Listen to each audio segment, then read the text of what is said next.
And we are live. Welcome back to another episode of the Crown and College podcast brought to you by the CSPN. I am one half of your host, Jeremy, aka Black Dante, aka Confucius, aka Rag, aka I'm a little under the weather, but as a professional, I am going to still give you guys a quality podcast, aka Earth is tired of our asses, and so am I. And as always, I'm joined by my co-host and my homie.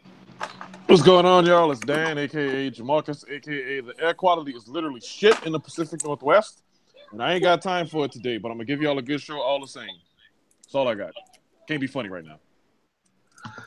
And we are joined today by a very lovely guest. You all have heard her on the show before. If we are joined by April from HeyApril.com, aka Donald Trump is finna kill all us niggas. yeah, yeah, yeah, Yeah, Yeah, yeah, yeah. It's coming. yeah. yeah. It's, I mean, if he don't get us out of here, Earth is damn show fed up with us. Like, Oh yeah, oh, Earth hitting the Birdman hairbrow right now. Like, oh, this nigga he ain't about that life for real. All right, let me go ahead on and Yep. show up. Y'all niggas what Mother I'm all Earth about. done had enough. right, like Earth, like Mother Earth trying to turn up and be Euron, just like take niggas out. Oh, Right. Yeah, but that's like out here where I am. Thanks to some idiot teenagers throwing firecrackers off the fucking gorge. Damn forest that caught fire, and it is actually raining ash. And I'm not saying ash like how we call niggas ashy. I'm talking about actual fucking ash from trees. It's raining down on cars and shit. People got masks on. It look like Silent Hill outside. This shit is not. This shit is not cool at all. So I'm inside with my window closed, which means I got no air circulation in my place, which means I'm sitting right under my fan, which means I'm fucking hot and I'm annoyed. Let's start the show. yeah, I As mean, always, you can go ahead, go ahead. As always, you can catch us on Twitter feed at CSPN Media, at Crown N College, at Dan Prism, at Black_Dante. Our guest here, Hey April, is at Hey April. That's April with two L's. Who else? You can find us on iTunes, Stitcher, SoundCloud, anywhere you hear podcasts. Anywhere that you hear podcasts, you can rate us. Please give us a 5 stars. We really appreciate that. I'm trying to get to read some of these on the air, or let Jeremy read them on the air so he can get some practice. And yeah, we're just trying to do this for keeping it live and keeping it funky for y'all. Yes, you, the listener, the consumer. Sorry about that, you guys. I was temporarily MIA. I had to adjust my audio settings over here, but I am back. Sorry about that. Well, glad you got that worked out. Yeah. Before we get into the show, April, if for people who like I say if it's their first time listening, if you wanna, plug in anything for your website or any skincare or beauty tips you wanna plug in, you are our fairy godmother. So, if you want to do that before we get into the show, the floor is yours. I don't have any tips. Not right now. I didn't come prepared. Okay, okay. And I mean, just minor correction, she is our fairy grandmother. yes, Dang. yes, yes. Thank you. Let's fuck up. Let's fuck up. So yeah, I guess we can go ahead and get into it. I can't remember if we touched on this last week. Cause y'all know I drink too much, my mind bad. But we're gonna do just a tad bit of sports talk. Niggas is coming out the woodwork left and right to talk shit about Cam, and it is upsetting me and my homegirl. I mean not Cam, but Cap, and it's upsetting me and my homegirl. At this point, I gotta start pondering. Does Cap want to go back to the NFL? Like, it would be nice if somebody I don't realized, think he came to the damn cares senses anymore. that he would be a good quarterback for a team. But I mean, I think this offseason has showed him enough. Because it's not about the talent level, it's not about fitting the system, it's not about how he performed in 2016. It's not about none of those things at this point. Because again, the tape is there. He wasn't on a good team. Everything was bad in San Francisco. They won 2 games. They gave him 40 points like 8 times Yeah. some shit last year.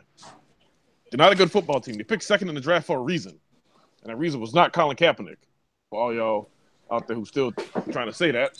Oh, well, the quarterback, he only won 1 game. Shut up. He didn't only win 1 game. He was on a team that only won 2 games for the whole damn season. And one of which was against the Rams. Actually, I think both of them was against the Rams. So yeah, when you are Rams in 14, that don't bode well for your team. Rams in 14. Rams in 14. Oh, but yeah, like I kind of like at this point it's like beating a broken clock. But yeah, beating a dead horse. But it's like, and I mean, let's be honest. It's mostly like white folks, but like I said, it's mostly coon ass niggas that just for some reason just decided just to come out of the woodwork.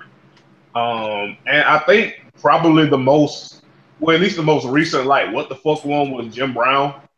And I'm reminded of our boy Cerrone that said once upon a time, and I quote, Jim Brown is a Jim Brown activist. That's right. But it's like his list of people he cares about is number 1, Jim Brown. Number 2, Jim Brown. Jim Brown's activism style said, y'all better stop fucking with Jim Brown. But I think it's just of all the niggas, you wouldn't expect that nigga, with his shaky activism, quote unquote, to be talking about some cap. Effectively got to sell out of shit and decide if he want to do football or activism both. And I've touched on, and I think April said this when we started this topic. It's like I don't even think Colin himself cares at this point, and it's everybody else going through the mental gymnastics of why he ain't in the NFL no more. Because I don't even think that nigga. I don't think he cares at this point. He knew what he knew what was gonna come of it. It comes with the territory. He knew. Right. Like, I think he knew and he's moved on. Like I said, he's been doing great work. We still got to get him to stop following Tariq Nasheed. I ain't gonna let that shit go. But other than that, like he's doing great work, and I think like he knew what it is, he knew what it was, and like it's everybody else at this point just trying to figure out the phenomenon and give these hot ass takes of why he's not playing anymore. And it's like Colin has moved on to like the next phase of like his life and his activism and all that. Right. Yeah, he is putting his money where his mouth is. He's still got the website showing all of the things that they're doing, all the money they're moving around and stuff, and they're doing a great job.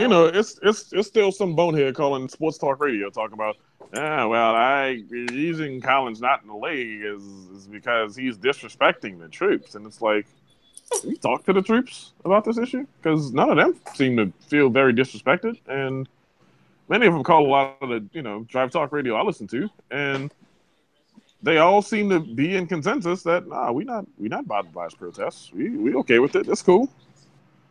We chilling. We doing us. It's all good. It's only motherfuckers called in built like Chris Christie that's saying that Colin's disrespecting players. Right.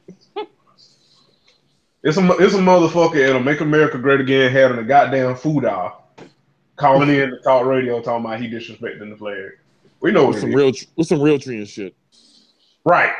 Right.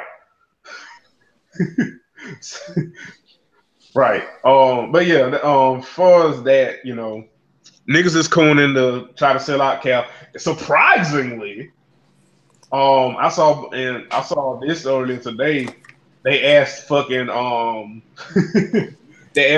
Cam Newton his thought, and Cam gave probably the most. I'm not trying to piss off these white folks, but I'm also gonna tell the truth as answer that he could possibly make as Cam All Lives Matter dude.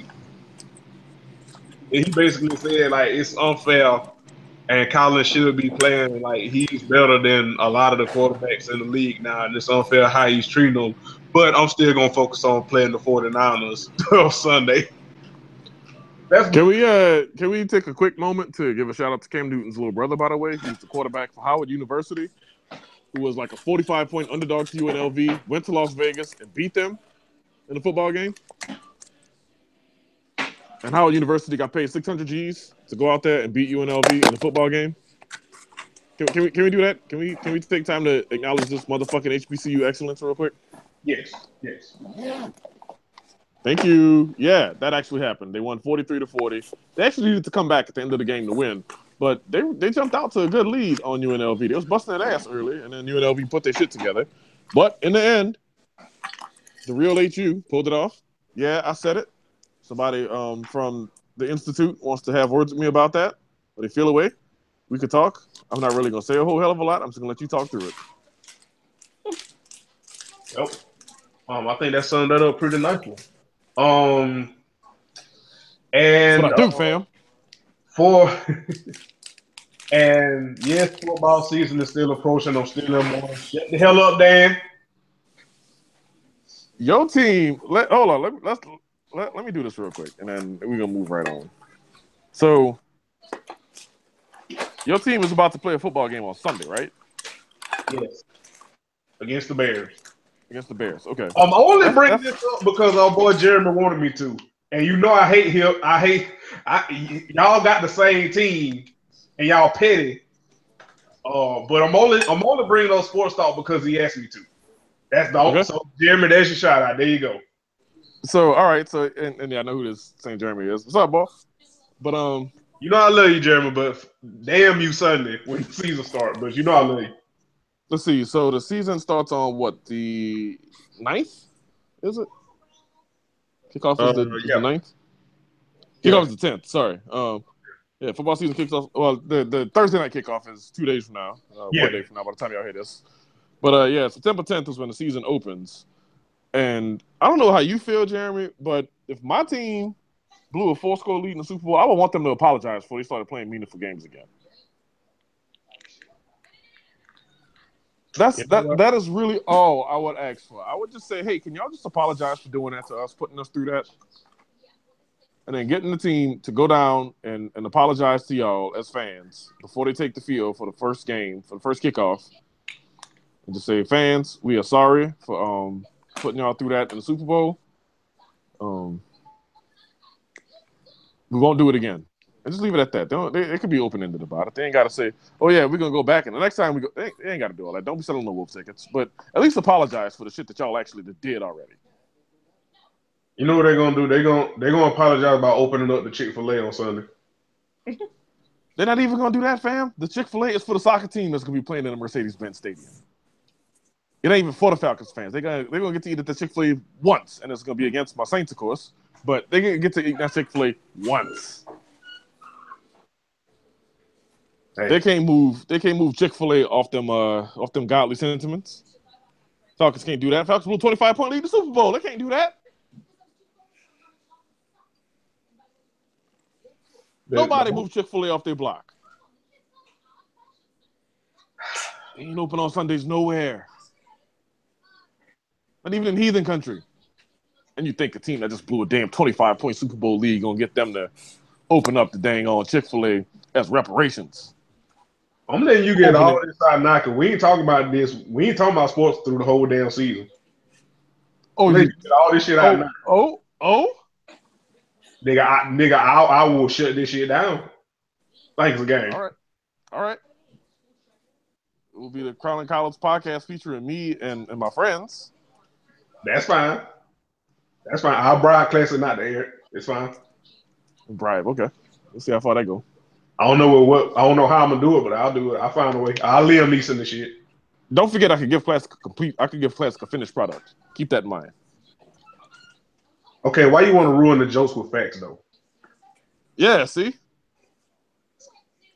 that's why you can't joke with Saints fans, because y'all get too damn deep and serious. It ain't that deep. Your team blew a 25-point Super Bowl lead. How serious can I not get?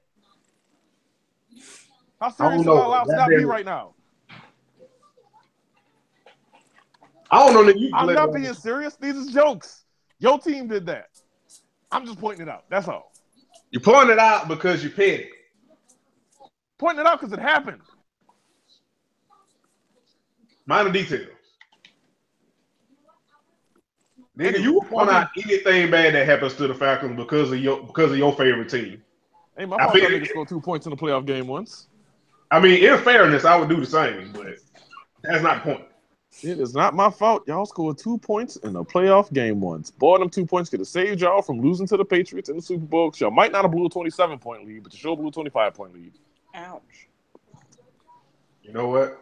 I don't have a comeback right now, but when I think one, I'll say it. So y'all lost to the Chiefs on a pick too. So in the interim, I'm done. I'm done. We're moving on. We're moving past this. Past this. What's next in the runner? Let me open the runner. Let's see what else is in the runner. Now you want to open the damn runner. Now you want to open the runner. I've had the runner open all afternoon. You texted me about it. Yes. I ain't edited nothing because I ain't need to add nothing to it. I mean, it's fine as it is, but no, I ain't. Yeah. So, racism in the police and beauty worlds. This nigga actually said the goddamn comma. If you want to go ahead and lead us into that, Jeremy. I can stay where we were. You know I can. I know. So I'm giving you this opportunity. I'm opening the door, fam. Taking advantage Walk through it before I shut it and keep a window open, and that'd be it. You're taking advantage of the fact that I'm still hurting. I can't go back and forth like we usually do. But what can you say in response to that? Nigga, you know me. I don't give a fuck if it don't make sense. I'll say anything. You can point out that we went 7-9 3 years in a row. That's fine. I'll do it for you. Yeah, thanks for 7-9 3 years in a row. Let me tell you about that. 2014, we had a better record than y'all. 2015, we still swept y'all. 2016, we didn't blow a 25-point lead in the Super Bowl. That's how I feel about going 7-9 3 years in a row. Now let's talk about this other shit on the runner. Let's go. Worst defense in NFL history. Multiple seasons back to back, but okay. Let's see. Y'all went 500 against the worst defense in NFL history. I mean, shit. If you put Bo on another pile of shit, it's still shit, nigga. Y'all couldn't beat him twice. Shit, neither could y'all. Oh, but we've done it recently. And we've done it to y'all recently too. And then y'all blew a 25-point lead in the Super Bowl. Yeah, that's how recently y'all did it. Want to know how far back we got to go before then, fam? You want to know how far back we got to go? We got to go back to, only 2014. But before that, we got to go back to 2005. I mean, since I'm trying to tell you, get off this topic. Get off this topic, because I will keep going. I will keep going. Word to these I'll take solace in the fact that we'll be dead and gone before y'all reach another Super Bowl, so it's fine. Wow. You got one. One is plenty for me. I can say I saw it in my lifetime. Okay. You can say that you watched your team lose a Super Bowl because your man of the year got arrested for soliciting a prostitute the night before the Super Bowl, and they got burnt on an 80-yard touchdown pass from John Elway to Rod Smith on their way to losing by 2 touchdowns. And then you can say with everybody pretty much fully intact, y'all blew a 25-point Super Bowl lead. When we win one. I gave you the door. When we win one. I gave you the door. I'm throwing the whole runner out. I'm about to backspace this whole shit. I gave you the door. None of this is happening. When we win one, open the runner. When we win one, it'll erase everything. Open the runner. They won't erase shit. The memory of y'all little funky ass one will be dead and gone long before when we die. So there. Check the new runner. Nigga, I still got all of the topics pulled up, and I'm controlling the podcast. I'll kick you the fuck off, and it'll just be a me and April show if you keep fucking with it. Okay, kick me off, fam. Remember, I got an invite. I can come back. It's fine. Now, do you want to act right? Is you finished or is you done? I gave you the door already, fam. You thought I was going to have the last word? You know me better than that. You want the window now? You want the window? Nigga, I control the goddamn mic. Well, at least do you want? Nigga, I will shut this shit down, close it, re-invite April, and we can do the real podcast. Do you want the window? Do you want me to end this shit and keep? Do you want the fire escape? You want the fire escape? You want the fire escape? Are you gonna act right? Yes or no? Do you want the fire escape? Are you gonna act right? Do you want the fire escape? Yes or no? Can we continue this podcast, or you still gonna keep acting light skin? Yes or no? Did your team blow a 25-point Super Bowl lead? Yes or no? Is your team trash and went 7-9 consecutive seasons, has the worst defense in NFL history? Yes or no? Okay, I mean, your team still blew it. It was full score. And your team hasn't been to the Super Bowl since Reagan was in office. So where do we go from here? It was actually we gave Obama his first jersey as sitting president of the United States of America. Thank you very much. Thank you. I think we should just move on now. I think we should just move on now. I think y'all should just move on now. I think we should. Thank you, April. Thank you. Yeah, thank you, April. Niggas want to be light skinned by the little funky ass New Orleans team. It's fine. Anyway, give you a door and a fire. Before we was rudely interrupted by light skinned niggas with gold teams. Shifting to Atlanta. So, a Cobb County, and of course it was fucking Cobb County. Count on being busted. Of fucking course it would be in Cobb County. When I first saw this story, I knew it was going to either be in two places, either DeKalb or Cobb, one of the two. A Cobb County police officer who has been, updated to the story, he has been let go. And he was caught on camera telling a white woman, we know how April feels about white women, he told her to relax. She thought things would get a little hectic, and he told her to relax and said, "Remember, we only shoot black people." Now, I don't know what level of lack of self-awareness is this to even think that, well, I mean, it's a cop, so, whatever. But I'm just saying, with,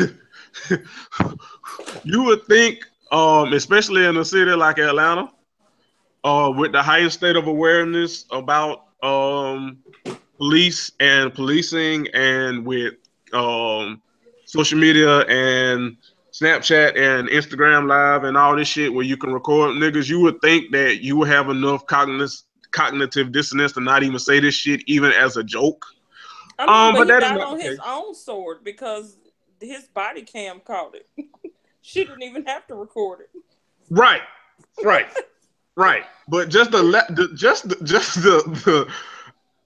and I mean, I guess I shouldn't be surprised because, it is the police, but just the, nigga, why would you even say that? Because we're in Trump era and white people are very comfortable crossing the line. They're more comfortable now, it seems, than they were when Obama was in office. So they're comfortable crossing the line and making statements like that. It's Trump's fault. Yeah, the defense, his defense was he was just joking, but nigga, why That's would you? Hell of a joke, right? Like that is the lowest bar. And since this came out, the police actually he announced his intent to leave the Cobb County Police.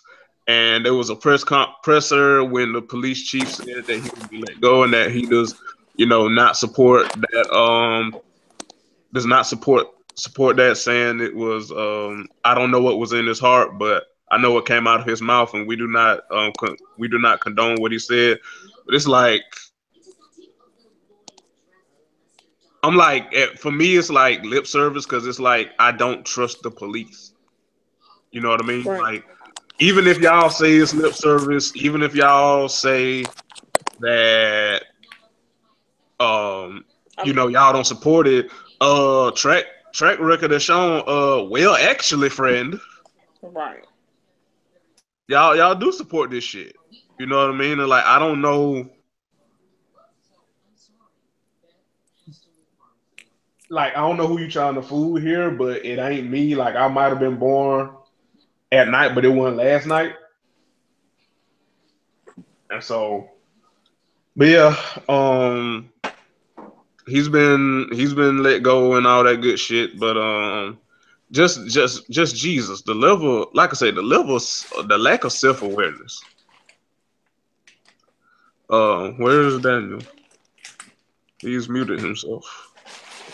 Yeah, what's up? Oh, I was like, nigga, you still with us? Did you perish, nigga? Like, what is? No, I was under the fan while you were bringing that segment in, because I started sweating. Anyway, po nigga Light shit. skinned people sweat. April, Hey. baby, please don't, please don't, please don't. You seen how much hair I got on this head, family? Of course I'm sweating. It's hot. I mean, that and the white kid did trigger y'all to have a volcanic ash storm, so you know. Said family, looks like Silent Hill out here. Like some Resident Evil shit. Resident Evil 9 featuring Dan.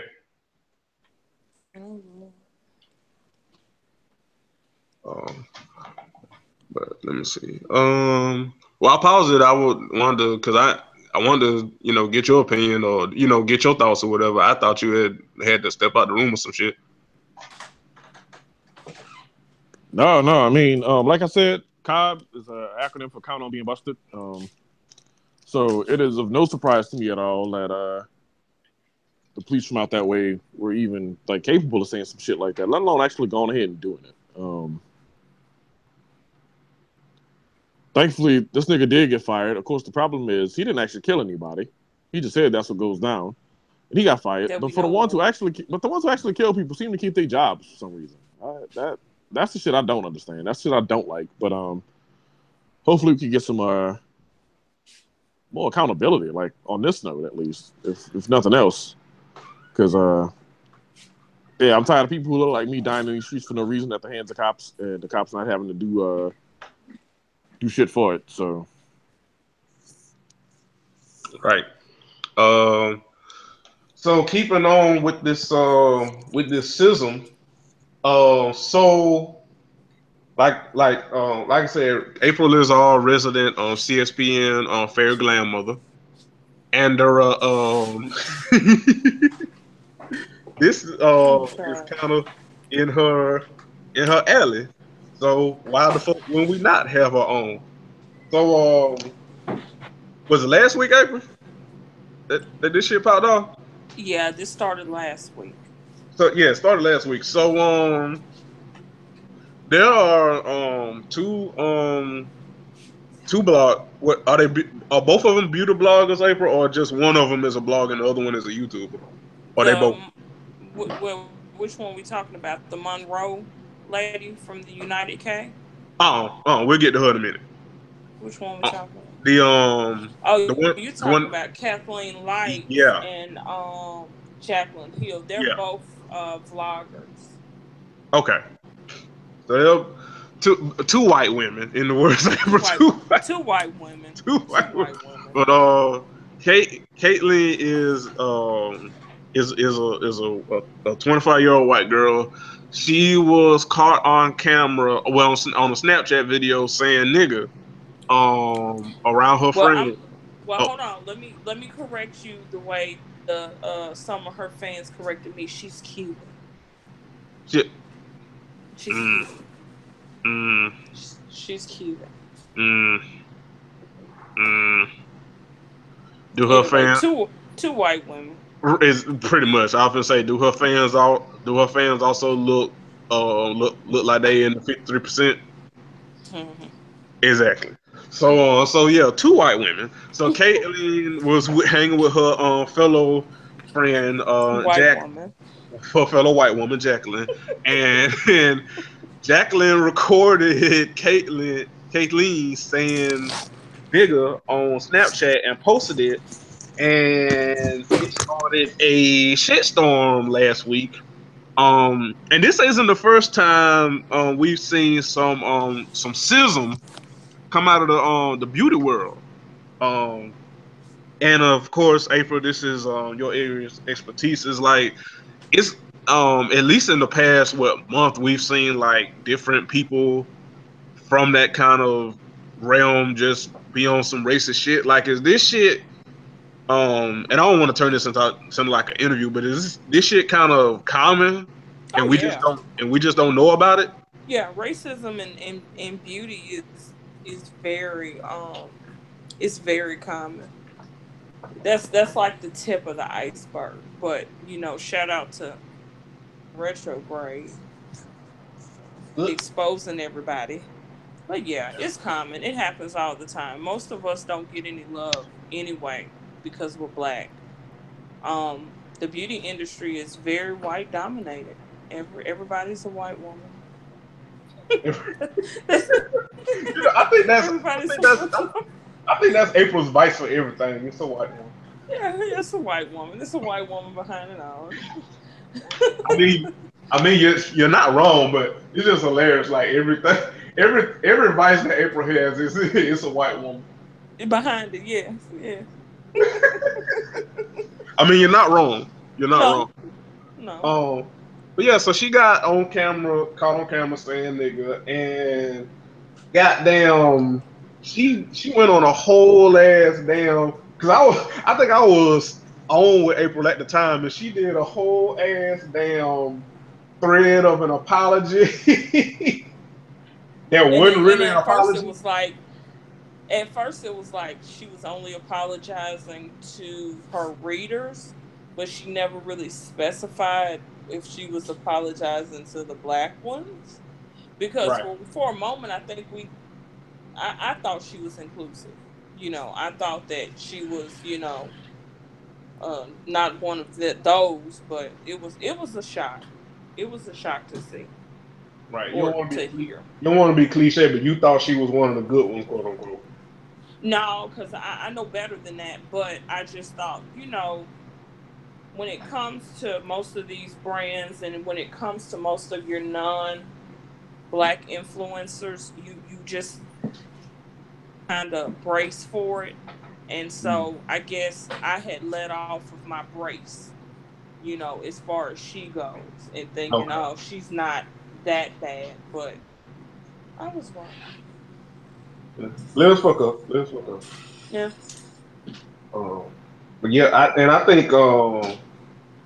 think more than anything, well, at least for me, it was, and obviously, I'm not, in as well immersed in it as you, and just looking from the outside in, and it just seems like the defenses of this kind of shit always are from like whiteness within the industry, kind of trying to like downplay the shit. Like in a way, I know it's not exactly the same, but in a way, I see a lot of these like white like beauty bloggers and shit like kind of downplayed a little similar to how men downplay shit about misogyny and all that kind of shit. Right. You know what I mean? Like trying to make it like a big deal and like basically like trying to force black women, because y'all are the most affected by it, and within that industry, kind of like saying y'all just need to get over it and that kind of shit like that. Right. Did you read the replies to her apology from other white women, and they were like, "Oh, accidents happen, and it's okay." And yeah, I saw that. They let the rappers say it. Yes, they won't I let saw that. us say I it. can't remember if it was you or Cliff or Arteta, but I was like, nigga. I did. I retweeted like 5 of them, and I had to warn my followers, like, "Hey, a retweet is not an endorsement." And then I just started retweeting, and they were just like, it was so many of them that was like, "Oh, well, rappers, and they let the rappers say it, but they won't let us say it, and we forgive you. Mistakes but you ain't got no boss. What I tell them, you ain't got no boss. Right. Let the rapper say it. What is wrong with you? Susan has no spit game, but she worried about, the rappers. Right. Like, you can't make that word sound creative. You can't make it sound cool. You know what you make it sound like? You make it sound like you hate me. That's why I don't want you fucking saying it. Right. Because it's the only way for you to say it. And no, even when you say the shit and say, well, I'm just using it as a term of endearment the same way my black friends use it amongst it. Shut your ass up. Because, again, all it sounds like is hatred coming off y'all's goddamn tongues. And I don't know what it is that explains that. I don't know if it's the tongue to lip ratio when y'all say the fucking word or something. I don't know. I can't prove nothing I'm saying right now. But the point is, it ain't y'all word. It's one fucking word. 500,000 words in the English language. Use the other 499,999 freely and willfully as much as you want. Just as long as you're only saying, using those words to be racist either. But yeah, the N word, just stay the fuck away from it. Y'all can't say it with the A ending. Y'all can't say it with the ER ending. Y'all can't say it with the Fox. Y'all can't say it in the box. Y'all can't say it on a boat. Y'all can't say it in a moat. Y'all can't say it. No, you can't. You can't say it green eggs and spam. Simple. You just Fuck, can't I say don't it. know. Stop I guess that saying worked. it. And then they tried to branch off and say, well, she's technically not white, so can people of color who aren't black say it? You know, it just went from She is one. technically not black. She ain't black at all. Right. Like, I'm technically, foundationally, functionally, socially, otherwise. She ain't black. And Right, again, right. that word is the domain of black people. right. It's like, what the fuck does every time I hear that, and it's like, what the fuck does that even mean? Technically black. Like, what the fuck? What? What? That one drop rule. Like, are you okay? No, the fuck you are not okay. Everybody had an ancestry test, and 7% of them came from Africa. And now all of a sudden, the From every bravery enters. April. From every continent in Africa. From Right. from every continent in Africa. Except for every single right. Mm-hmm. Oh. But yeah, so yeah, that's part of the sism in the beauty world. And I think, like I said, for a lot of people that probably aren't into it, like with most things, if you aren't, immersed in the world and not understanding like industry and stuff like that, you kind of downplay it and think like, oh, well, maybe this is a safe space, quote unquote, or maybe the sism isn't this bad, quote unquote. But it's actually the worst in beauty blogging. Because we have Jeffree Star, right, and then we have the visible brands that don't represent us at all. We have the brands that don't patronize us at all. Like it's very blatant in the beauty world. It's not right. even. It's not. They're not even hiding it. Right, and I think we're starting to see more and more of that with the advent of social media. And like I said, like it's been within the past month alone, like at least 5 instances that I can rack off the top of my head, and like like I'm always paying attention. Whenever April, usually, especially like this is her craft, like she's on top of the shit, and I just be like, Jesus Christ. Mm-hmm. Like every time I see April RT something and be like, oh, this bitch, I'm just like, Jesus Christ. Right. Oh, so that's one issue of the sism. The other issue of the sism. So, L'Oreal had made history a while back as for having the first transgender woman of color model with their label and with their brand. And she was the first to openly front a campaign. And you say she's from the United Kingdom. Yeah, the United Kingdom. Somewhere. Yeah. Yes. And L'Oreal, when they first signed her, they were praised and received from considerable press coverage. I have at least like 3 articles about this pulled up. They were praised for diversity and making a stand, and they were giving pats on the back and stuff. That was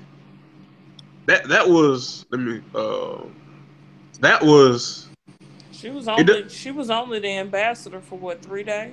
Yeah, for like 3 days. Yeah. And then the incident in Charlottesville happened. And then she took to I'm sorry. Say her name. Her name is Monroe Bergdorf, I believe. I hope I'm pronouncing that right. We're probably not pronouncing it right, but yeah, it's something like that. Yeah. I'm going to call her Miss Monroe. Yes, Miss Monroe. There you go. Works for me. Yeah. So then Miss Monroe, she went to Facebook and basically called out white folks. She called out white. No, she did it in an interview. Oh, it was an interview. I thought it was on Facebook. Yeah, it was. No, it was an actual interview, and Then they decided to misquote her and send it to the Daily Mail. Mail published it, misquoted basically, and then they fired her. Oh, okay. Mm-hmm. Interessante. It's another gay guy that took her down from the jump. Wow. It's like some scandal shit. But yeah, it was Wow. another gay guy that started the campaign to have her basically online at this point. Wow. Mm-hmm. Wow.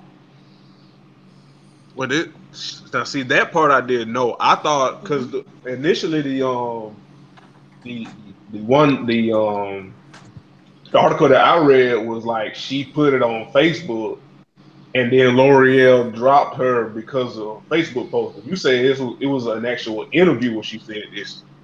Yeah, it was a full interview somewhere, and she was just saying that I don't remember everything, but to sum it up, she was just basically implying that all white people are racist. Which is That true, by did the way. not. It is. I say it Yeah. openly because I'm not worried about sponsorships taken from me. I said openly that I believe that all white people are racist. And I actually had a white girl come tell me, she was like, I don't believe all white people are racist. Look, you're white, so Of you course. would feel that way. But I believe that all white people have a line that they won't cross when their privilege is affected. At least 99.9999% of them. There may be a few For the exceptions, 99 or but 2000. right, like I seriously doubt. I think they all have a line. Yeah. She didn't like. And then like if you're not openly racist, you're that white moderate that Dr. King was talking about. It's like you Right. not racist, but you know your fellow other white people are racist, and instead of sticking up for what's Right. right, you'll just You, be quiet. you Right. know your Uncle Jim Kevin hate niggas. Right. I still like to call that racism though. Yeah, It it may is. not be by definition, but I really do feel like if you see someone doing something racist and you don't say or do anything about it, you might as well be racist too. Right. You complicit. Right. You're complicit, and that complicit, and honestly, that complicity is. I know I'm not the smartest person in the world, and I'm not trying to debate or fight with anybody, but I feel like that may be worse than the like outwardly bigoted Yeah. racism Yeah. They're because dangerous. I yeah believe those silent ones are dangerous. yeah, and it gets people killed. You know what I mean? While you trying to play, you know, you don't want to offend your Uncle Jim Bob, who hate niggas. Meanwhile he's hating niggas. He's going to Klan rallies. He's out here influencing other people. He's voting for for bigoted ass people, and you up here not saying anything and not checking anybody, but you also don't want to be kind of as part of the problem. Well, you absolutely are part of the problem because you're not helping to solve the problem, and you're not trying to fix the problem, and you're only giving lip service to the people that the problem is affecting. So it's Right. like if you're not useful, you're useless to people. Right. And while you out here in your complicity, people are dying, people are getting disenfranchised, and all because you just afraid to step up to your brother who using the N word, or your favorite beauty blogger who's saying the N word on accident, quote unquote. You know. Mm-hmm. Yeah. But yeah, so L'Oreal dropped Miss Monroe, but now this part I don't think this part has changed because L'Oreal their reasoning for dropping her was L'Oreal said that they believe in equality and diversity. Mm-hmm. And they said Miss Monroe's comments did not reflect their Mm-hmm. beliefs of equality and diversity. Mm-hmm. Now, now, like I said, I'm not the smartest person in the world, but hey, that you all about equality and diversity, Mm-hmm. and you have an employee that speaks about inequality and lack of diversity because of a group of people that are against equality and diversity. Y'all see that up in the sky? I think that's the jig. Yeah. I see. I think I can see the jig. I think it's somewhere up there. I need something. It's on fire. How can you miss it? I think it's a goddamn flaming arrow like it's Game of Thrones. Like I think I see it. Yeah. That shit was fucking hilarious to me. Like the irony was too goddamn delicious. I didn't even get mad. I just hollered laughing. That's how that's how much it leaped. Like the hypocrisy just leaped at me. Oh, L'Oreal, we're about equality and diversity. Yep. Also, L'Oreal, we gonna fire the employee that spoke out against people who hate equality and diversity. Right. What's apple plus tomato equals Scooby Doo? Yep. Man. That was goddamn hilarious to me. Then I think Miss Monroe, she went on a morning panel, a morning show over there in Great Britain, and her and fucking Piers Morgan fat ass got into it. Really?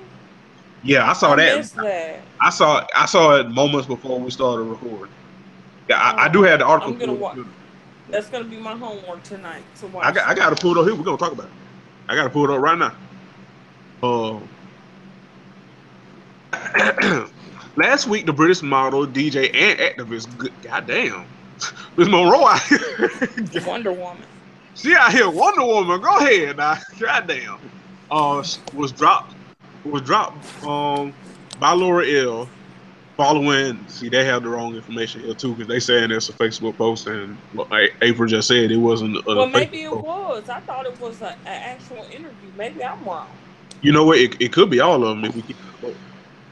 I mean, right? Because it don't look like because it may be from a Facebook post or an interview, but it don't look like Miss Monroe is back down on any of her statements. Because I mean, she's been consistent.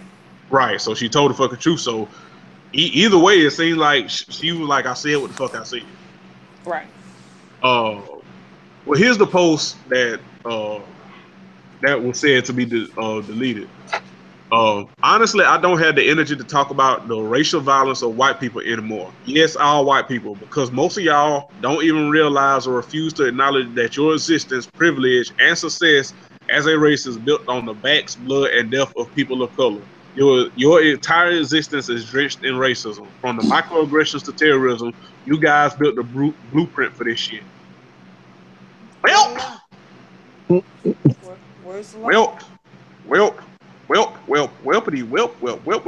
Now here's to your credit, April. This is what she said. She made another post. She said, "First up, let's put my words in context. As the Daily Mail failed to do so, bloop." Right. This rant was a direct response to the violence of white supremacists in Charlottesville. It was not written this week. Secondly, identifying that the success of the British Empire has been at the expense of people of color is not something that should offend anyone. It is a fact. It happened. Slavery and colonialism at the hands of white supremacy played a huge part in shaping the United Kingdom. And hold on, let me click the. It's more to it. They didn't get the whole thing.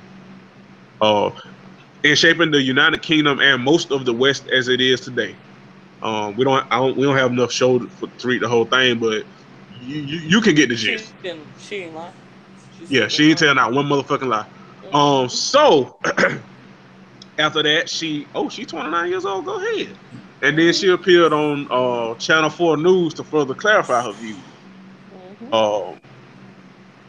Let's see. And then and basically echoing what she said there. And here we go to it. When appearing on Good Morning Britain, the always outspoken Piers Morgan took an exception to her stance. I'm gonna play this. I'm gonna play it. All right, y'all, hold on just a second. I'm gonna play this shit. I already know I'm gonna be disgusted, but I'm gonna play this shit. Hold on just a second. All right, y'all ready? Go ahead. All right, this is just a snippet, but I'm pretty sure we can just get the gist just from this snippet. All right, here we go. I want you to explain why we should be offended as white people by your sentiment that all white people are party to racial violence.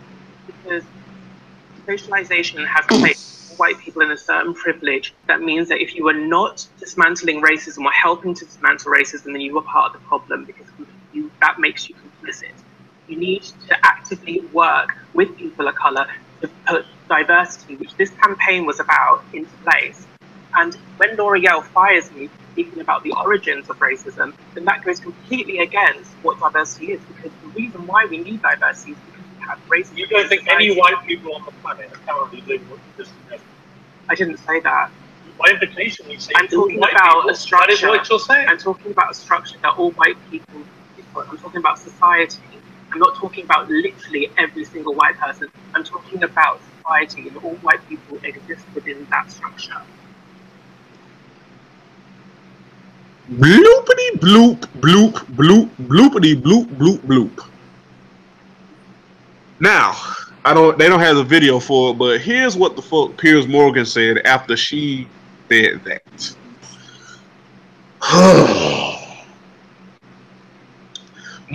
Piers Morgan said, I guess as a straight, I'm a better person. I guess as a straight white male, I am enemy number one. Who are you to make these comments? You are calling all straight white men like me these awful things, and it's very offensive. He added, I wanted you to come on this show and look at me in the eye. You say we shouldn't be offended by your comments. I want you to explain why. Hold on, wait. Oh, okay. Basically what he just said. Okay. Now,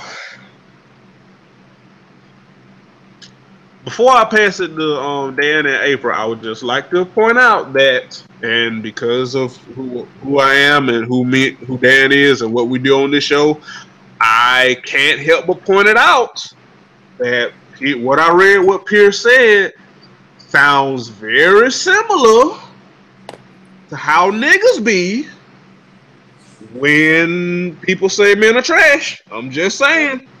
Yes. I'm just saying that what I just read from Pierce's defensiveness from what Miss Monroe said sounds awfully similar to a lot of niggas. It is. It's eerily similar. I'm same language and everything, just same shit, different toilet. But you talk about rape culture and everything else. You know, there's always going to be the one. You know, when you say, "Hey, you are doing this wrong." Yep.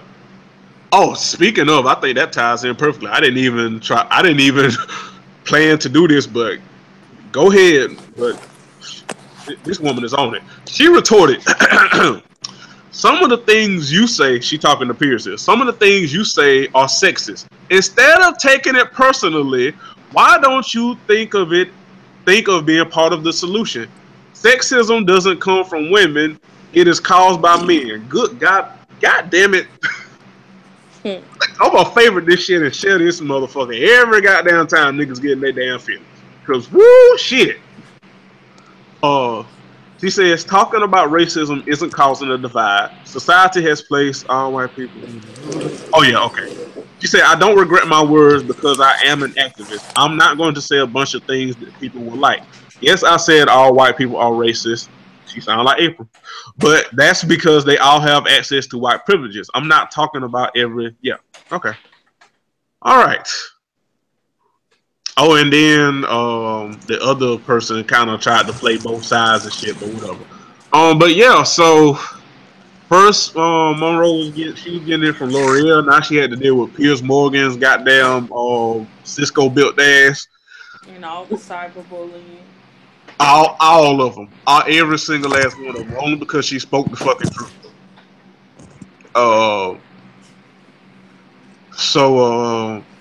So yeah, so that's the schism in the beauty world. it was just it was a lot. Like I said, it was a lot of it's been a lot of sism lately, and um.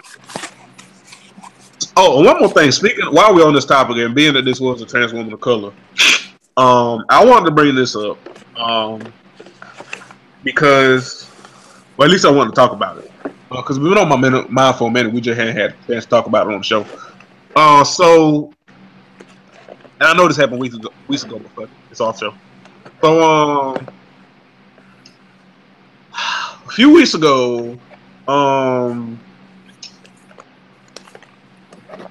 there was a bit of a tizzy because someone rehashed some transphobic things that Cardi B said. That and I want to be fair here, that she apologized for once. Then they got brought up again, and the second time she reacted horribly. And that's about as honest and fair as I can be about it. But then it sparked, because people love Cardi, and I do too. But wrong is wrong, and she reacted wrong as horribly as fuck about this shit. And it sparked a whole topic of forgiveness and allowing people to grow and yada yada yada yada. And I think, I don't know if April saw me ask this question, but it just made me think. And I did ask my timeline this question, and I appreciate people being honest, but they kind of weren't the best of answers. And this is not a shot or diss to anybody, for the record. But I want to know why we, and I'm talking about black people, because linking it to this and linking it to the shit with the Caitlyn girl and shit, even Jeffree Star. Why are we so easy or willing to forgive homophobia, transphobia, homophobic and transphobic shit, and call it a growing and learning process? And we have to give folks time to grow and shit. If we keep it a book, even with sexism, and all the intersection that's come with that. Why are we so quick to? I guess I think it's a black person thing. You're right. If you look at what happened with the two beauty vloggers saying, well, one of them saying nigga and the other one recording it, white women were very quick to forgive them. And I just think that's something that we do, amongst one another in our own little groups, where we'll forgive someone for something. But, I was talking to, I don't remember who it was, and I leave that kind of stuff in the hands of the people affected. So if the trans community feels like they can forgive Cardi B for what she said, then that is totally really not my decision. I'm really low tolerance when it comes to that kind of stuff, and a lot of excuses are made as to why people are homophobic or why they're transphobic or why they're sexist. And I'm really zero tolerance to it. So when I see it, I'm really done. I wash my hands of that and that person. And when it comes to her statements, it's not my place to give the forgiveness card in the first place. So, so the point I'm at with it is, so growing up in school, we have February, we have Black History Month, and we learn about Marian Anderson, and we learn about Martin Luther King, and we learn about Malcolm X, and we learn about Josephine Baker. And usually by the time we get to the F's and G's, it's kind of like, oh shit, we out of time. Spent 2 weeks on Martin Luther King. But regardless of that, we spend, the takeaway I want from that is we spend a lot of time saying racism is bad, right? Martin Luther King marched, and he marched in Selma, and he marched in Chicago, or failed in marching in Chicago. And he went to jail, and he wrote these letters, and he did these things, and he even died. He took a bullet, through the jaw, to because his message was racism is bad. Mm-hmm. And I might just go ahead on and say it. That's a centuries old conversation, generations old conversation. my parents fought racism in different ways than I do, and the children who are coming after me fight racism different than I did. Um, and generationally, it's always looked different, but it's always been the same insidious shit that it's like somehow we've never gotten to the root of this, despite the fact that we have been taking this head on since we decided, hey, slavery might not be such a great idea considering that these are humans. Right. Right. So we got a lot of buildup in that realm. Sexism is it's Judeo-Christian doctrine. It's doctrine in so many religious beliefs, and it's structured in those ways by those people, and the centuries old. And only recently have we begun to kind of fight back against that. Only recently have we really began an earnest push against sexism is not only bad, but it's kind of stupid. We're realizing all the different ways in which women are just as capable of doing things as men, and so on and so forth. So that's a recent fight, but it's one that's that candle's blazing bright. Like, sexism's going to be the next domino to fall, and whether racism ever really truly does is still up in the air. But it's just a fight we've been having a long time. It's a fight that once black people are really good at fighting and white people are really good at dodging, and both sort of cultures are in their respective sort of muck holes with how we process these things. Now the LGBTQ fight, this shit is brand new. Yeah. Like, I mean, I can say this as someone who again identifies outside the binary, that I fought with myself because again, like I felt because of religious reasons, maybe this isn't something I should do. Because of sexist reasons, maybe this isn't something I should do. For social reasons, maybe this isn't something I should do. And finally stop fighting that shit. And realizing that I'm just as good as a human, no matter how I'm feeling on a given day. But this shit is new. Like I find that the average person has not met someone like me. Right. Ever. And the way in which I mean that is once I open up to them, like, wow, one, I never would have guessed, which, okay, fine, whatever. But two, I've never encountered anything quite like this before. So when it comes to, again, like, and I'm going to go ahead and just throw this into the trans umbrella as a sort of auxiliary member there too. It's kind of like the handle. It's not really the, anything that the umbrella is shielding you from. But, people don't realize how relatively few interactions they may have with trans people. Right. I think with the whole sexuality thing, like, we know what a butch lesbian looks like. We know what a flamboyant, gay man looks like, what have you. And those people, I mean, that's a part of it, but it's not the whole story. You don't know, on average, who might be like gay, but like, for example, on Real World, I brought this up a few weeks ago. On Real World, how Shakti Roy Karama was gay. Right. So that shit is new to people. It's still new to people. It still shocks people. It still takes people by surprise. And so to that end, the learning of it. No, go on. Jump in. But shock. Why can't you see that person accept the way that they are and move on because it's none of your business? I don't even accept having to take in the shock. Oh no! I'm with you on that 100%. I just know that on average, again, people expect gay man behaviors to look a certain way, and then expect lesbian women behaviors to look a certain way. And when we see that those things by no means paint the full picture of it, then yeah, it's a little bit of a whoa. I never would have thought. And then again, a lot of people that at least that I've encountered have been okay with just moving on and just stepping into it, what have you. And then a lot of people got a lot of learning to do. And they got a lot of unlearning to do as well. They got to unpack all of the, my Bible says that marriage is between one man and one woman, for example. Or, in the church I grew up in, women didn't have leadership roles, or whatever it was, by all these different names. And so this is a frontier that a lot of people just have zero experience with. And so I understand, again, in that community, I understand that, hey, like, people say things that, that either come off bad or that they don't mean, or that, yeah, they do mean, but then they realize, oh shit, I shouldn't be saying that about a human. And they apologize for it. And they're, repenting for it in the way that they, I guess, need to be. And And as So far how as I'm did you concerned, feel about what she said? How did um, that make you feel? so the first comments I caught like way after the fact because like I didn't know really much of anything about Cardi B before Cardi B the rapper was like really a thing. So like only very recently.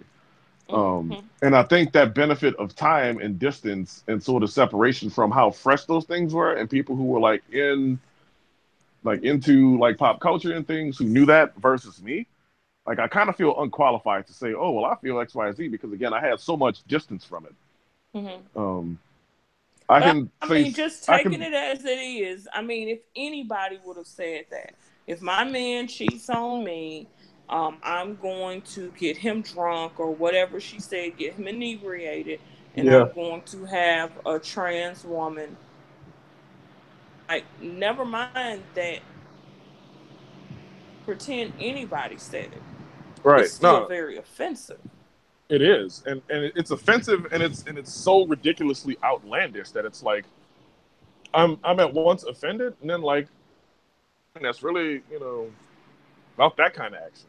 So, I kind of again I got two different battles I'm dealing with there, and yeah, no, like again that does rub me the wrong way just on a human level.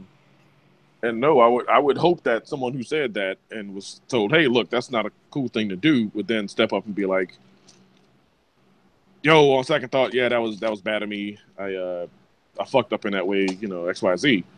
Um, And I think she needs to understand that she's going to have to apologize over and over and over and over again. Like, it's just part of the thing. If you're genuinely sorry about what you said, then you'll just keep apologizing. right, and You above all else, I can't just want to stop see a. people from bringing up. I just want to see it be better. That's my thing. Um, that's as far as apologies go. Like, I mean, some people give whack apologies, and I don't care what they do at that point. And maybe a little bit of capitulation and a little bit of sort of earnest giving, from the palm is necessary.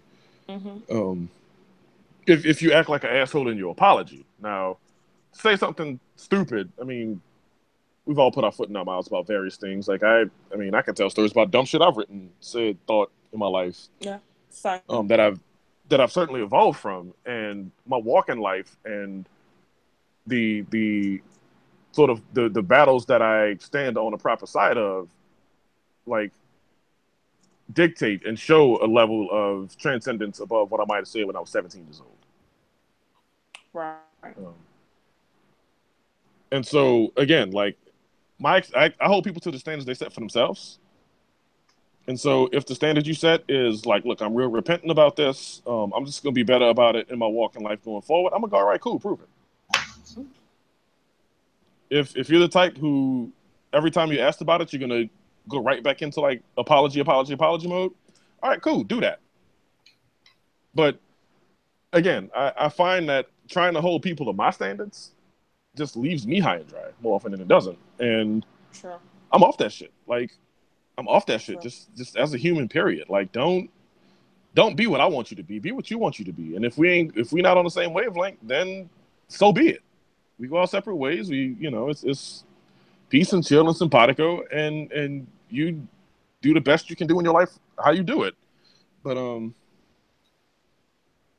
no, one thing I'm not a fan of is, like, for example, Bodak Yellow. I'm gonna just go ahead and say it. That song is jamming. Yes, I was late to the party, but goddamn. That song is jamming, and I'm in minority. I hate it. I would hate for someone then in that realm to go, oh, well, you got the song at the top of the Billboard, but back in 2009, you're like 50 a tweet with something stupid about, XYZ. And I'm just like, come on. Like this is demonstrative, like activism. I'm gonna just go ahead on and say. And I'm not yeah. that I'm not a fan of. Now, if it's, something recent, yeah, go for it. Do what you gotta do. But really, April, you don't see it for Bodak Yellow? I don't see it. Really? Tell me more about this. I'm like legit. Well, I'm not. There's no words to Explain why I don't like it. I just don't like It just ain't your jam. it. You Okay, have to let me remember, the at type minimum, of do you think it's a rap good that I pop song? listen to. I mean, it's Like, popular. I was saying, oh no, I mean, like take the rap, like okay, so yeah, it's a rap song by form, but is it a good pop music song? Like, is it?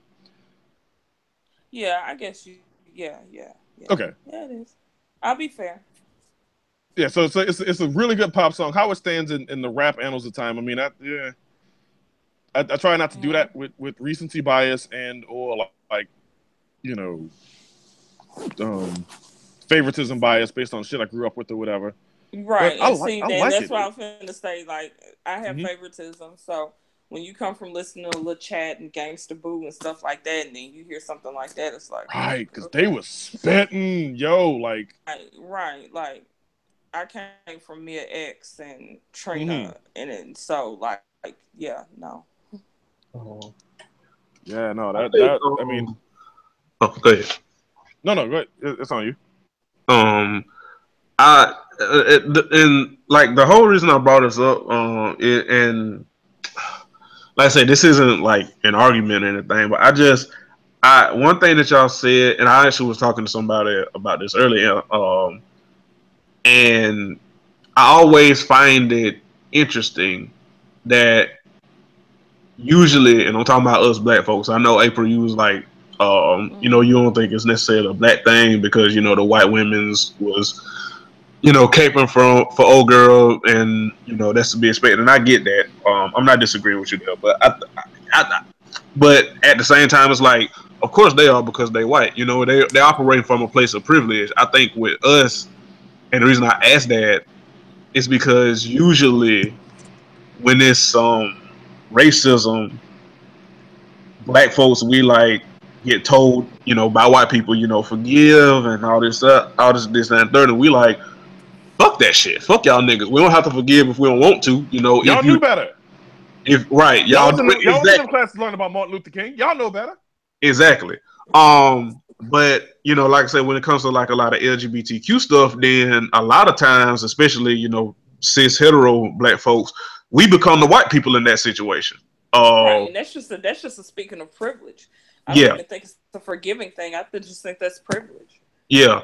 And it's like and I agree with you, April. Like, I'm not in a place to tell, you know, people who to, you know, especially the people that it affects, you know, should they forgive or if they forgive, whatever. I'm not here to, you know, tell them, but to us, I think we can do better in allowing, because the reason I brought it up, because a lot of people, same people that got on set, not on Jeffree Star and all his defenders were doing the same thing when it came to Cardi, and it was odd, and I think it's that privilege as well. It's like we're not affected by this, so we think we can dictate to LGBTQ people how they should feel or react, and you know, quote unquote, coming for Cardi and shit. But I think it's a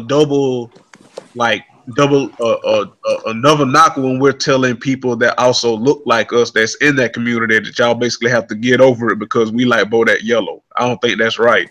Right. And that's a lot of what I heard was get over it because they like her. Right, yeah. She and apologized sincerely, and you know, which she did the first time, but the second time she did react bad. Right. Which kind of lets me know that the first time was just a performance. It made me feel like the first time was a performance. Right, and like you said, that honestly may not be how she feels, and the first apology may not have been performance, but the way she reacted the second time gives you it makes you feel like that. You know, yeah, it opens that door a little bit. So right, it opens that door. And one thing because the whole thing about the stuff being new and stuff, like on the one hand, I get that, like a lot of terminology, a lot of opportunities and visibility. You know what I mean? Like the opportunities for people to tell their own story is new. but like the humanity has been there. You know what I mean? The people have been there. It's just the access to the shit, even the information. You know what I mean? Like the records of LGBTQ people, humanity has been there. It's just, I guess, only now we're starting to be more visible. They're getting more visibility, and it feels like it's new, quote unquote. And I think that's also why we're kind of more lenient as to like, oh, well, people can grow and yada yada yada, which is true. But knew shit was like, for instance, when we were growing up, we knew shit was wrong. We didn't need, a thread to educate us about the shit being wrong and, homophobia being wrong. We knew how to treat people. We just didn't give a fuck. You know what I mean? Like we've always been taught how to tolerate people that look different from exactly. Like we've always who we are. So if you follow that general template throughout your life, then you'll never falter. But I just think that we're encountering just generally with horrible trash ass personality. I don't even think it's they were trash before and they're trash now because right. Yeah, a lot. No, go ahead. Oh no, go ahead. Like a lot of people don't want to grow, and I think that's what I'm finding is kind of the takeaway. Yeah. For a lot of this, a lot of people just they don't want to invest. They don't want to take the time and say, "Hey, here's an opportunity to be a better version of myself because now I know a little bit better." But I'm gonna continue to call Caitlyn Jenner Bruce, for example, or I'm gonna continue to use words that LGBT people have told me are homophobic in nature, but I'm gonna continue to use that slang anyway because I want to. Like, and that's where again I separate the difference between like an honest slip up and somebody just being an asshole. Like intent matters, context matters, all that stuff. Like it has a place, and like I am comfortable with doing a general call out. Hey, look, like the way you just did that wasn't cool, and this is why. And then, like, at that point, that person, like, that door is a swinging gate at that point. And they can either say, oh, yo, my bad, like, I didn't even realize that I was doing that, or, I'm sorry, it's just, it's habit because I've known this person this other way for so long, and, like, I'm really working on being better, or it's, I don't care. Right. Yeah.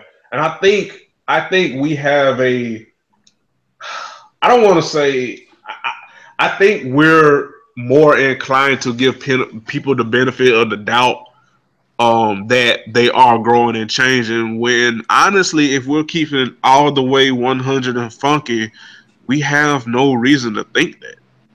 You know what I mean? Like there's no, for example, like for me, as a matter of fact, I was talking to one of my homeboys yesterday, Greg. Shout out to Greg. I love his old ass. And he told me to tell you what's up too, Dad. We got to get him back on here.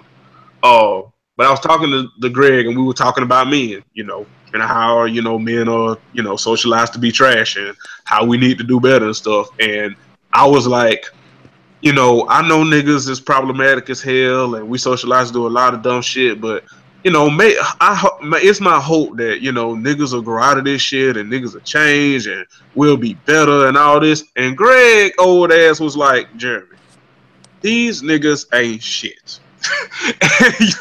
and I was that on Alonzo Mourning GIF. I was just like shaking my head like, yeah, you're right. These niggas ain't shit. So I think it's that, like, we hope that people are doing better, but the reality is, like, it's so, like Dan, like you brought up, like how sexism is so ingrained in like religion and all that shit. Like all, like racism, sexism, misogyny, homophobia, transphobia, like all that shit is so ingrained in our society. Yeah. Go ahead, April. I'm sorry. And in the church. Yeah, and in the church. I know a lot of people get sensitive about that shit, but I mean, facts is facts. A lot of that shit stems from the church, not religion. Although you could make a case, but the organized institution of the church is a root of a lot of this shit. Race, sex, sexuality. A lot of these issues stem from organized religion or the organized church. But that's another topic for another day. But all this shit is so ingrained in our society. Like, and motherfuckers are comfortable. That's the real takeaway. Motherfuckers are comfortable keeping the status quo. You know what I mean? Right. Like, it's so ingrained in us. Like, it's hard to assume. We have hope, but it's hard to realistically say like people are growing and evolving and changing. You know, you hope that, but I mean, if people were, we probably wouldn't have fucking 45 in the office right now. You know, so it's quite obvious we haven't progressed as much as we thought we could. Right. I mean, if we keep it in the book, we ain't been free, quote unquote, that long. Right. Right. I mean, that's like that woman who it was the woman who died recently, who was the child of a slave. She was 100 years old. She helped Obama cut the ribbon for the African American Museum up in D.C. Mm-hmm. Like she was the child of a slave, and Right. like her grandchildren, who until now had her alive, like were able to talk to someone who said, "Yeah, this is as a slave. My mom told me she went through this, and this." Like that shit is recent. Like I'm sure there are more of them. That's the trip part. I'm sure that they're, you know, like, yeah, Definitely. again, time's gonna come and we're gonna be in 2100 before long, and there really will be like no more living links to slavery, to that single degree. But like 150 years, I mean, that removed from it. Yeah, like we are barely there. Like it's Yeah, and I think that's also why we're so comfortable to forgive a lot of, or not forgive, but like give, you know, benefit of the doubt, you know, whichever intersection you cross, is because we not only are we so far removed from it, but it's also been such a concerted effort from white folks, cis white men to be specific, to erase or whitewash so much of our history. You know what I mean? Whether it's, you know, Martin Luther King, they give us the whitewashed version of that. You know, they usually only talk about the same 5 niggas during Black History Month. They rarely bring up black women during Black History Month. You know what I mean? Like shit. And as far as sexuality goes, which one was it? Martin Luther King, the one that organized one of his marches, he was gay, and they completely erased his sexuality. I can't remember who it was. Bayard Rustin. Yes. Yes, they completely erased his sexuality. No, hold on, let me say it again, because I kind of talked over both of y'all. Bayard Rustin is his name. Okay, yes, thank you. that's his name.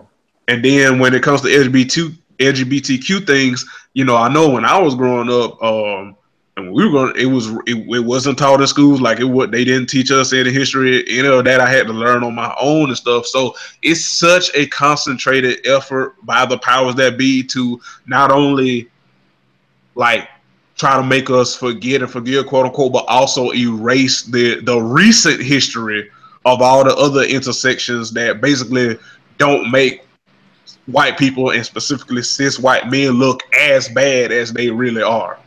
And I think we get complacent, and while we don't talk about society, you know, I think we get complacent, and that's what leads to us, you know, being, oh, it's not that bad. Can you just forgive them? I mean, everybody makes mistakes. It was an accident and all this kind of stuff.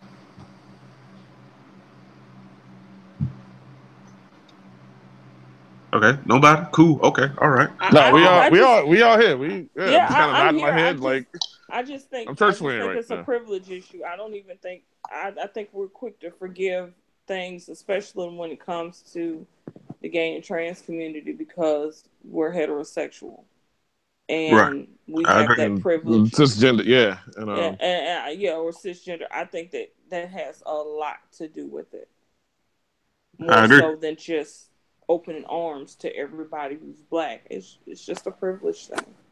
Yeah, I agree. We about to get out of here in a few minutes, but not before we do a quick bring it back.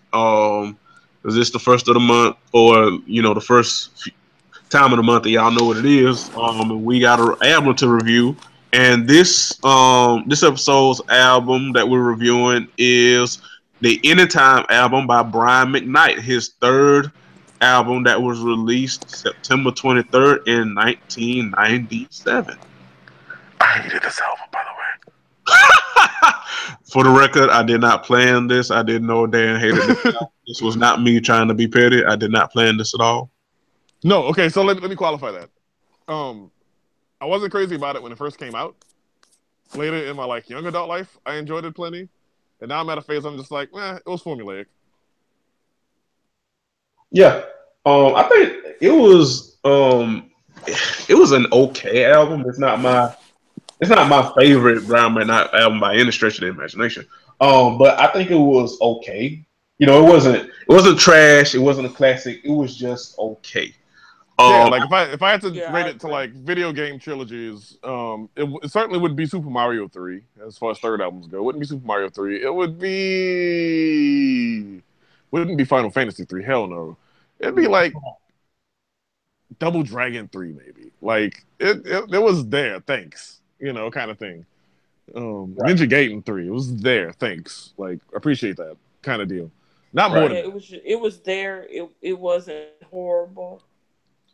Because I mean, it gave us Anytime, obviously the title track, the opening track, the lead single, and then we got some Ace Balls on it as well.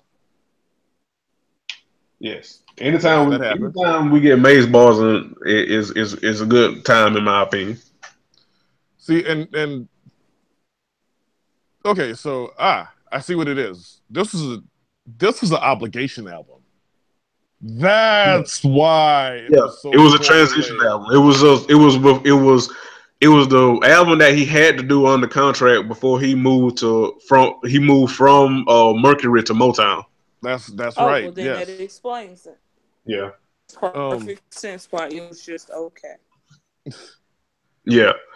It Wait, was hold on. So according to the wiki, apparently the joint with Mace was the first single release, which I don't remember it going in that order. But whatever. Continuing. I'm almost certain Anytime was like the first one, and You Should Be Mine was second.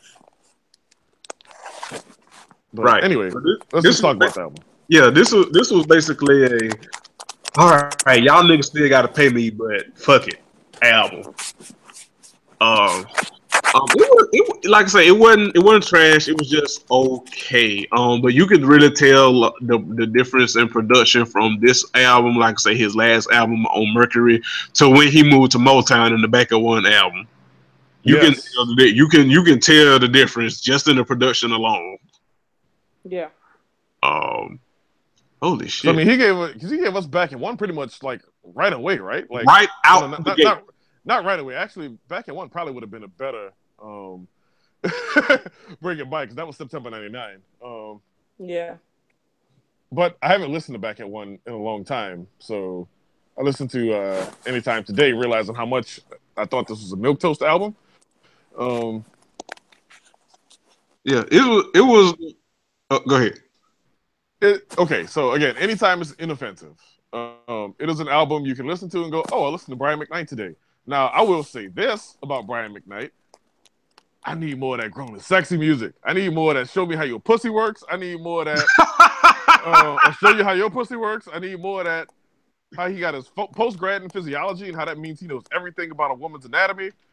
That's the Brian McKnight I need, like abundance. Yeah. Now, I was listening, like I said, I was listening to it like the whole weekend. And you know what? I think maybe because that show me how your pussy work thing was so like, I guess off the wall for Brian McKnight, that I forgot how much of a singing ass nigga this nigga really is. Like this, like Jad aside, like I really forgot how much this nigga used to like. This was a yelling ass nigga, bruh. This nigga used to howl like somebody stepped on his goddamn foot. Duh, like one last what man, nigga, bruh, nigga, like are you nigga, like his shit. Now I'll say that because this we got to talk about this album, not the other one. Yeah, come on. So yeah, Anytime. Okay, so again, we got Anytime. We got The Only One for Me. We got You Should Be Mine. Those are the three singles. Then he had the song with Kobe Bryant, which wasn't on this album. Like it kind of was. It had the Tupac sample, but the remix wasn't nowhere to be found on here. That was just kind of a thing that happened because Kobe Bryant wanted to rap, I think. Yeah. I think it was more like, hey, this is Kobe. Let's let him do this. Yeah. He dating Brandy. She an R&B singer. That's cool. We'll allow it. But Yeah, it's fine. It's in the budget. This is fine. yeah, this album had a lot of samples on it. Now that I'm looking at it, It did. which is crazy because actually, no, go ahead. I was going to say, April, you have any halfway fond memories of this album, or it's just like it's there. It didn't leave any lasting memories for me. No. Yeah. Okay, so I think I figured out the. I think with that said, like how no, old was I back then? What year did that album debut? This album came out in 1997, and I have really interesting things to say about that year. But yes, 1997. God, I had to have been like in the 9th grade. In the 9th grade, yeah, no. Yeah, no. So this was an album you played on the phone with like your friends. No Limit was starting to crash through with the No Limit tank back then, and so I was really dead centered on No Limit. So if he would have been a singer for No Limit, like then I'd be like, oh yeah, that's singing ass nigga. But see, yeah, see, they did the song Montel Jordan. I don't think they got one with Brian McKnight. Yeah, they got new nigga Brian McKnight. Yeah, that was the new nigga Brian McKnight. Yes, it wasn't the growing and sexy Brian. Yeah, this album. So yeah, it came out in 1997, which again is, if you've heard me do a Bring It Back on of any album that we've done this like that came out this year, it's a year that I have a lot of fun just kind of remembering how awkward I was. I was 13 years old. I turned 13 that summer. I was drinking Pepsi and rocking Felines a lot that summer for some reason. To be fair, they were the Green Hills and the Jerry Stack houses. I will take that credit and that credit alone. Wasn't like just some old casual ass, just whatever Felines. It was, they belong to people and shit. But anyway,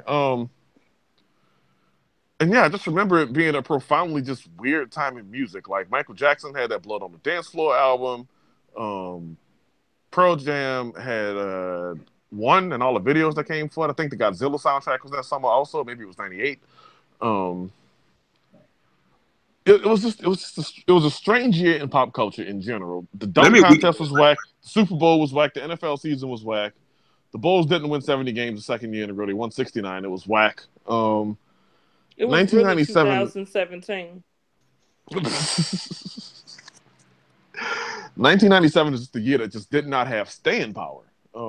As a year, like Barry Sanders retired, I think was the big news story. But Princess Di passed away. Like there was nothing for us in that soundtrack. That on Godzilla soundtrack was 98 there. 98, yeah. That's why I couldn't remember if it was before I started high school or right after I started. But yeah, no, yeah. This album might be emblematic of what the year 1997 means, like across pop culture, basically. It was just there. It happened. We were there for it. Yeah. It was the soundtrack of 1997. Lonzo Ball was born in 1997. Okay, fine, whatever. So basically, nothing happened. Basically, nothing happened. Yes, and nothing happened. Mediocrity. Nothing happened. Kind of a lot on this album. 54 minutes and 14 seconds of mostly. Yeah, okay. I kind of remember hearing that song once or twice back in the day. Yeah. Honestly, if we keep it in a book, a lot of these tracks sound like they would be extras on the next album. Dog, and right, and so I think the big problem I had was the sequencing on this album. Like, which is number 2, could have been the next to last song on this album. Yes, and I like that song too. Same. Hold Me could have been bumped up if they wanted to do like the whole like we had fun with our R&B kind of. That could have been bumped up. It was number 7. It could have been like number 4. I Belong to You, the acoustic joint. That should have been the immediate follow to the intro if you wanted to go that route. Yeah. Which, by the way, I Belong to You is my favorite song on this album. I want to go ahead and get that out the way. Yeah, like I think if you gave me like 2 hours with this album, I would resequence it and then just like re-release it and be like, hey, do y'all like this? Yeah. I think it would, I agree. I think it would have been a lot better if the order was better. Yeah, order matters sometimes. Yes. Well, most of the time. Yes. It's like to say words mean things. Yeah. Words mean things. Yeah, so means things. Yeah, so do you have a singular favorite song from this album, Jeremy? You say you listened to it recently. I go ahead and get my top three. Okay. My top three, in no particular. Well, I give an order for this one. You know, it's strange how whenever we do a bring it back and we do our top three, we always say in no particular order. With this one, because the album is so meh, you can do an order. So yeah, my number one is The Only One for Me. Then that, like I said, followed up with that one. I would say Could, and Could, man. Like that should have been the last song on the damn album, honestly. I don't know. He went religious on he went with When the Chariot Comes is the last song. I can see that being last. Yeah, I can see. Yeah, Could next to last, definitely. Yes, next to last. There you go. I would endorse that wholeheartedly. Yeah, next to last. Yeah, there we go. And then I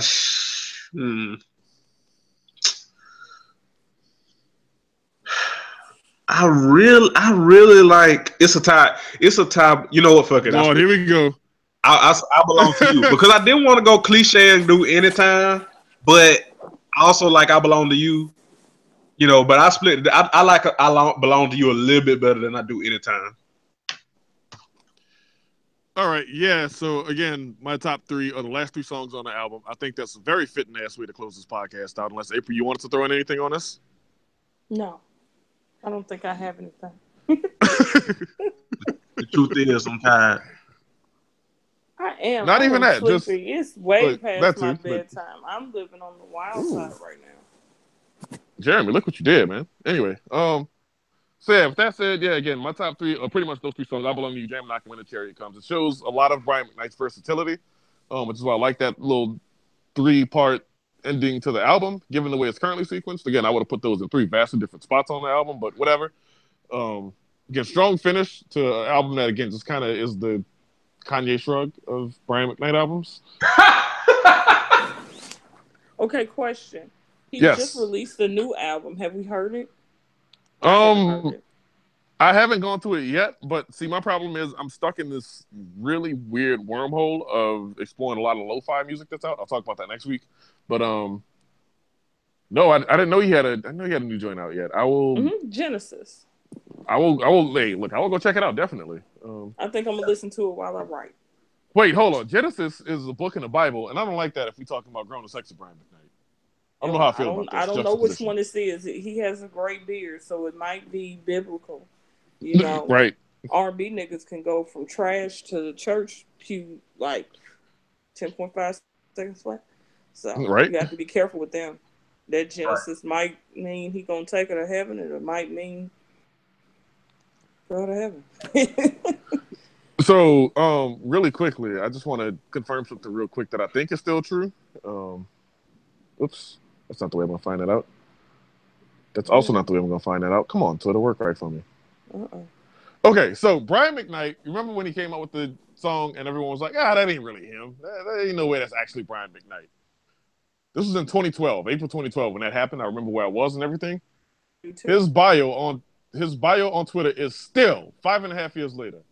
It's me. It really is. No, it's me. Really, it is. Verified or not. I think that's our misconnection for this week too. Okay, I definitely. He has not changed. This dude has put out 3 albums since then, and he hadn't so much as promoted those in like his bio. Hey, it's kind of like that. Y'all remember? I don't know if y'all saw this, but did y'all see when Tyrese was like, "Hey, it's me, Tyrese"? I can't remember who tweeted that too, but he was like, "Hey, it's me, Tyrese." That's what that was for Brian McKnight. Hey, it's really me, Brian McKnight. It's me, really it is. Verified, check or not. It's actually me, y'all. It's me. Like I can see him waving his arms frantically. Yeah. Why don't they give him a check? Why he can't get a blue check? He got a blue check, and his bio is still the same. That's what makes this hilarious. Oh no! Like, what are you doing? Back then he didn't have it, and then they got him verified like right after. They got verified right after that, and then his bio has been unchanged for 5.5 years. I think it's hilarious. No one tell him to change it. Leave it like it is. Let it be that way forever. Yeah, don't remind him. Just leave it. If you're listening to this, do not at Brian McKnight or It's B McKnight. Do not at him and tell him about this, because if I find out you did, I'm gonna at you and clown you in front of all your friends and your family. Anyway, let's end this podcast on that note. April, thank you for joining us. You want to tell the people how they can find you once again? You can find me at Hey April with 2 L's everywhere on social media and www.heyapril.com. Read her blog, y'all. Yes. And we will be back next week. Y'all may or may not get a few lengthy shows like this one because it is our anniversary month. So we will give y'all some excellence of this week. This month, and we are out.